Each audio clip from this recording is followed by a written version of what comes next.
Hello. जी, जी, जी। जी बताएं। आपका दैनिक लोक सदन के छत्तीसगढ़ मध्य प्रदेश एडिटोरियल पेज पर मैं स्वागत करता हूँ। जी धन्यवाद। सबसे पहले हम आपसे जानना चाहते हैं आपके जीवन परिचय के बारे में, आपके संघर्ष के संदर्भ में कृपया हमारे दर्शकों को बताएं। जी, मेरा जन्म सीधी जिले चुराहट तहसील के ग्राम दुहरा में हुआ है। जी, जी, और मेरे स्वर्गीय पिताजी एक सैनिक थे जी, और वैसे मेरी पृष्ठभूमि कृषक परिवार की है। जी, जी, मैंने युवावस्था से ही भारतीय जनता पार्टी के लिए काम करना शुरू किया था। जी, भारतीय जनता पार्टी में एक लंबा मैंने व्यतीत किया है। जी, जी, लगभग 35-38 सालों मेरी सेवा रही है और भारतीय जनता पार्टी के सभी प्रमुख अभियानों का मैं हिस्सा रहा हूँ। जी, पार्टी के अंदर भी समय समय पर जो भी दायित्व सौंपा गया है उसका मैंने निर्वहन किया है। जी, विगत दिनों में भारतीय जनता पार्टी से अलग होकर गोंडवाना गठबंधन पार्टी के साथ जुड़ा हूँ।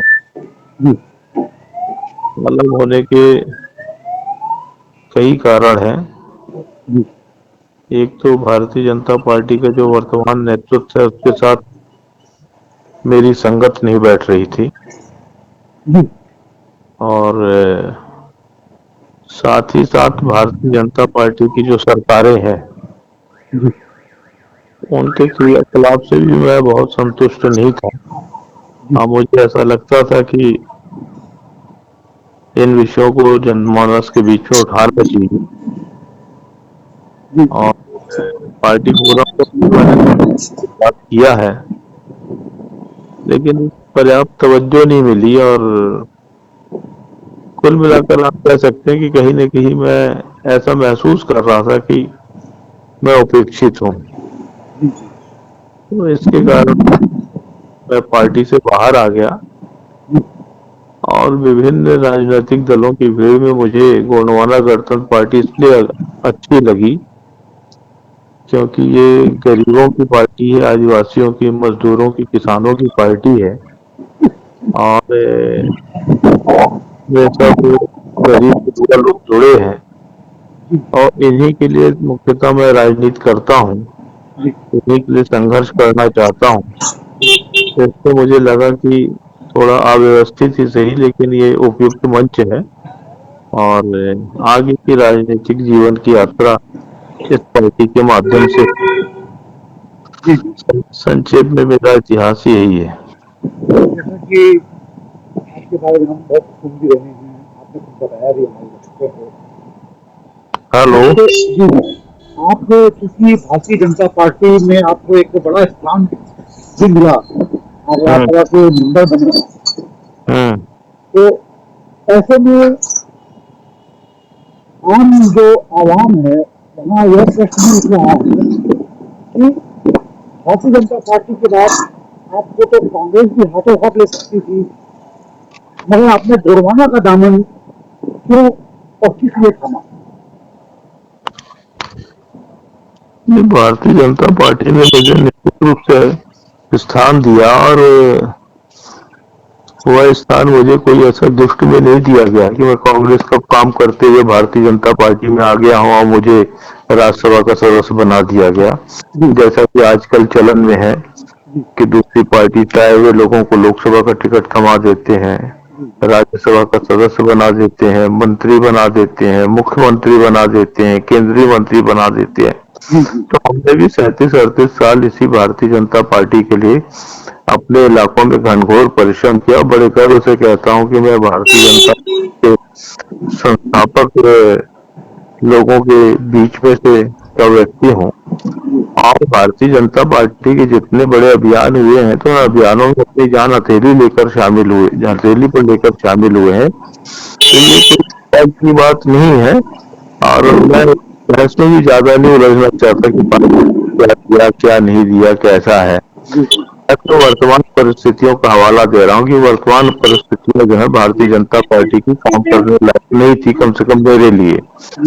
और रही गोंडवाना गणतंत्र पार्टी की बात, तो क्योंकि गोंडवाना गणतंत्र पार्टी सिद्धांत के तौर पर और जिस वर्किंग का मैं आदी हूँ, उस समूह को एड्रेस करने वाली पार्टी है, आदिवासियों को एड्रेस करने वाली पार्टी है, गांवों को एड्रेस करने वाली पार्टी है। तो इसलिए मुझे तात्कालिक रूप से लगा कि अब अगर काम करना ही है राजनीतिक क्षेत्र में, तो फिर ये पार्टी ज्यादा बेहतर है। निसंदेह आपका जो उदाहरण है वो देश की राजनीति में हम समझते हैं कि बड़ा उदाहरण है आपका पेश किया है। इसलिए हमारे दर्शकों को ये बताएं कि जैसे कि हमें जानकारी मिली कि अभी आप छत्तीसगढ़ भी आए थे और छत्तीसगढ़ में आपने विभिन्न सभाएं ली, तो छत्तीसगढ़ की राजनीतिक फिजा कि आपका क्या वक्तव्य हो रहा है? अब मैं तो ये कोरबा लोकसभा में था।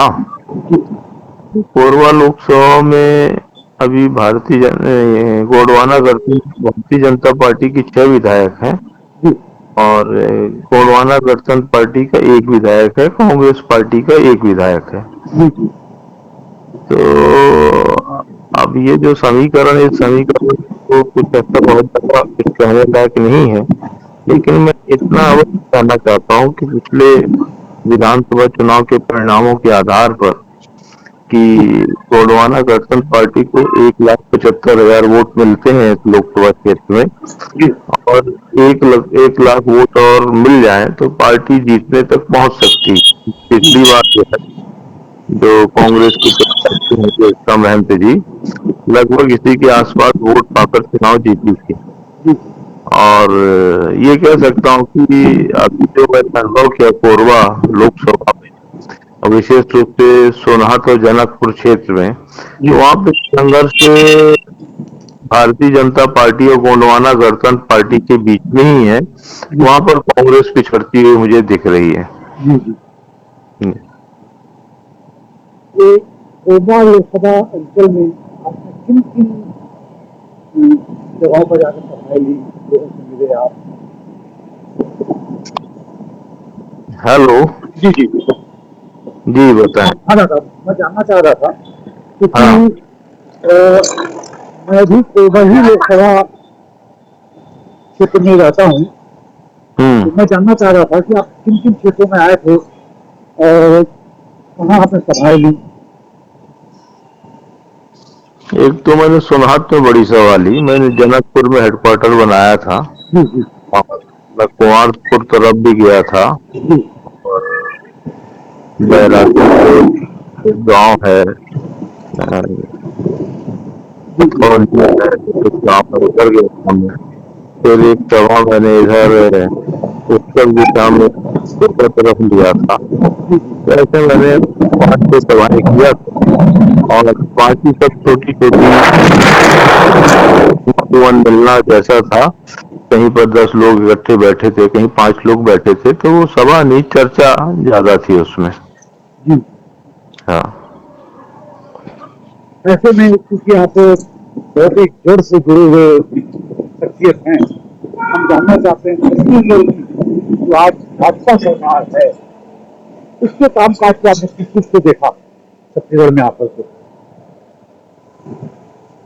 छत्तीसगढ़ में मैं जिस क्षेत्र में था, तो मुझे तो वहां पर केवल धोखा ही धोखा दिखाई दिया। कभी कांग्रेस ने धोखा दिया, कभी भाजपा ने धोखा दिया। इससे बड़ा धोखा क्या होगा कि भारतीय जनता पार्टी ने सोनहत जनकपुर विधानसभा क्षेत्र में पहले विदेशी प्रत्याशी लाके बैठा दिया बाहर का, और अब लोकसभा में बहन सरोज पांडे को दे दिया टिकट।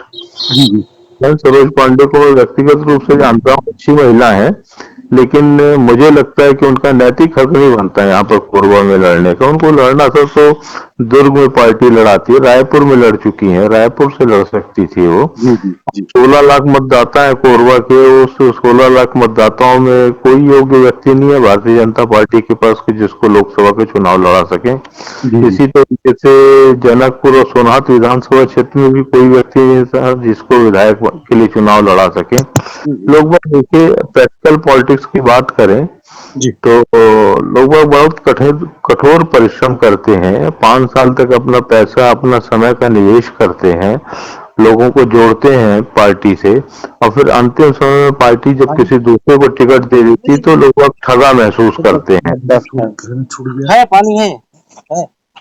जी हेलो, जी जी जी हाँ सर हाँ सर लोग बाग ठगा महसूस करते हैं अपने को। जी जी और ये राजनीतिक दल के तौर पर तो मैं यही कहूंगा कि अच्छी वृत्ति नहीं है।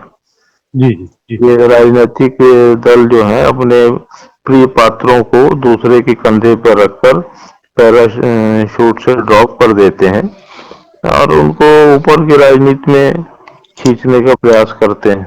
जी जी इससे जो गरीब आदिवासी है, किसान है, जो मेहनत कर रहे हैं, खासतौर पे जनकपुर क्षेत्र में, जैसे मैं एक व्यक्ति से मिला था, अरविंद सिंह। जी जी तो अरविंद सिंह नहीं, रविंद्र सिंह। तो अब वो जिला पंचायत सदस्य हैं, बड़ी मेहनत करते हैं, बड़े मिलनसार व्यक्ति हैं, और विधानसभा में उनको टिकट मिलना चाहिए था लेकिन नहीं मिला उनको।